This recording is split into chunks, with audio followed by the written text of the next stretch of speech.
Assalomu alaykum. Va alaykum assalom.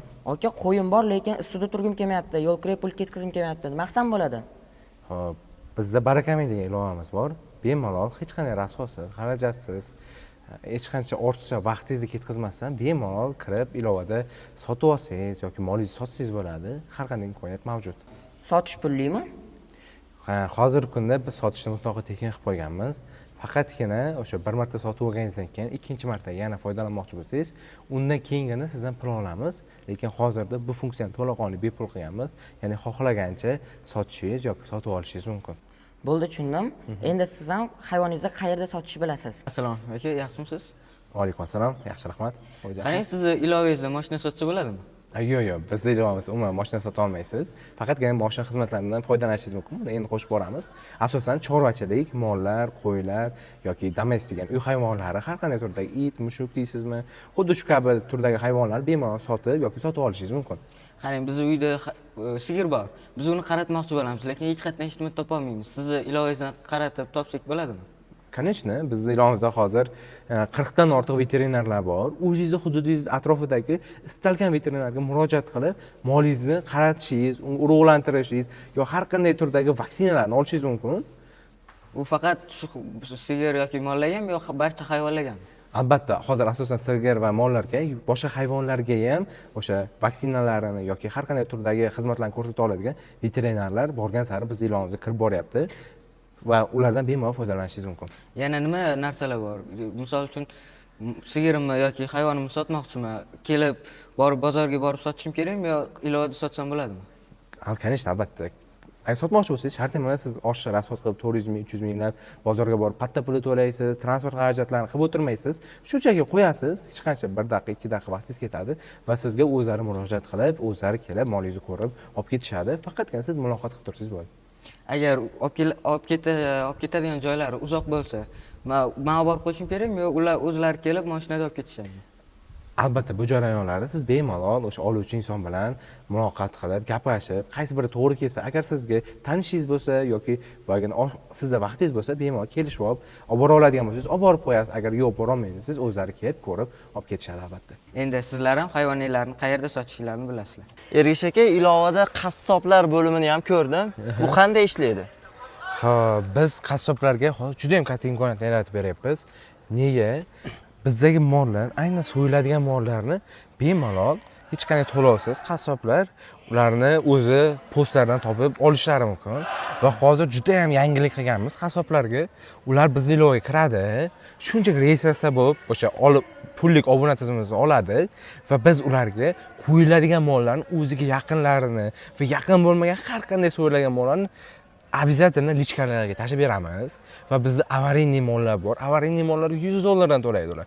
Ana shunaqa keyslarni ham aynan premium obunachilarimizga biz birinchilardan bo'lib yetkazib beramiz. Avariyniy mol sotadigan odamlarga 5 sekundda mol sotiladi. Avariyniy mol qidiradigan qassoblarga 5 sekundda mollarni yetkazib beramiz. Demak, ish 10 sekundda hal bo'lishi mumkin. Конечно, 10 sekundda hal bo'ladi. Videoni qassob do'stingizga yuborib qo'ying. Hozir shu xolosmi? Yana boshqa qulayliklar bormi aka qassoblarga? Albatta, hozirgi kunda yana bir zo'r qulaylik qilyapmiz ularga. Ya'ni endi ular chiqarayotgan go'shtlarni ham, masalan, aynan qassoblarning do'konlari, go'sht markazlari bo'lsa, aynan xaridorlarga yetkazib berish tizimini ham hozir yaratyapmiz. Endi bu ularga juda ham katta qulaylik olib keladi. Nega? Ham biz go'shtlarni sotib beramiz, ham mol ham topib beramiz. Qassoblar akalar faqat shu so'yib ishini qilsa, soqqan qilsa bo'ldi-da. Faqat duo qilar ekanmiz. Faqat duo qiladigan joy bo'lib qoldi o'zi. Endi Ergash aka, hayvonlar uchun tibbiy ko'rik, ya'ni veterinar xizmati ham bormi loyihalarda? Albatta. Eng muhimi, eng birinchilardan bu va eng ko'p kirayotganlar ham bizda veterinarlar. Nega? Hayvon bo'libdiki, ularga обязательно veterinar kerak. Albatta. Har qanday issiq jonliqni kasal bo'lishi bor, har qanday turdagi vitamin yo semirishiga yo urug'lantirish, shunaqa jarayonlarda veterinar xizmati juda kerak bo'ladi va shuning uchun ham bizning platformadan veterinarlar soni borgan sari oshib boryapti. Xalq ulardan foydalanadi, maslahatlarini oladi, xizmatlarini foydalanadi. Shuning uchun ham veterinarlar soni juda ham ko'p va boshqa veterinarlarga ham aynan bizning platformaga kirishni tavsiya qilamiz. Nega? Biz ularga aynan xaritadan qayerdaligini ko'rsatib beramiz va shunga qarab odamlar, o'sha atrofdagi odamlar ularga muloqot qiladi. Xo'p, aytishingiz mumkin, nega o'zi mahallasidagi, qishloqdagi odamlar bilmaydimi? Yo'q, bilmaydi.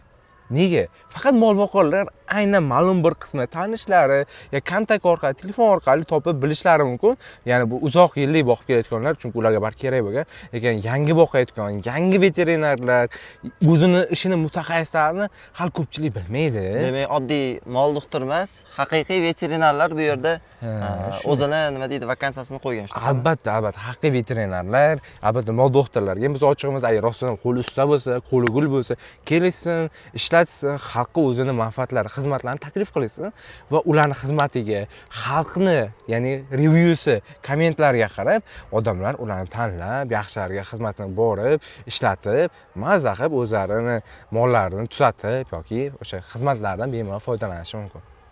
Demak, bitta loyihaning ichida juda ko'p funksiyalar bor ekanda deb. Albatta. Kelajakda vet apteka qolaversa, vet texnika qo'shish reja bormi? Albatta. Hozir birinchilardan biri aynan vet aptekalarga hozir qaratyapmiz fokusimizni.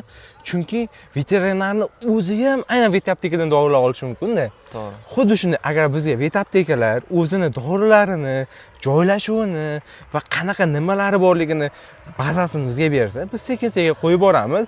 Xalq ulardan bemalol foydalanib, kerak bo'lsa dastlabki xizmatlari bilan uyiga bormasdan turib ham ishlatishi mumkin. Shunda bu vet aptekalarga har tomonlama yaxshi bo'ladi, mijoz oqimi kiradi. Mijozlarga esa tayyor ko'rib turib, nimasi borligiga yo yo'qligiga qarab turib borishadi. Chunki ko'p odamlarni bilaman, bir dori kerak bo'ladi, vet aptekaga boradi, u yo'q bo'ladi. Sarson borib yuraveradi-da. Tayyor hamma narsam bo'lsa, nega bo'lmaydi? Biz aynan Toshkentdagi katta vet aptekalarga murojaat qilyapmiz. Ular ham qo'shilinglar. Sizlarda ko'p joylarda yo'q dorilar bor. Sizlardan dasturga qildirsin odamlar, o'zini ehtiyojini qondirsin. Albatta, vodiyliklarda ham e'lonlarini kutib qolardim. Aka, sizga omad, loyihaga esa Baraka. Baraka. Rahmat, charchamang.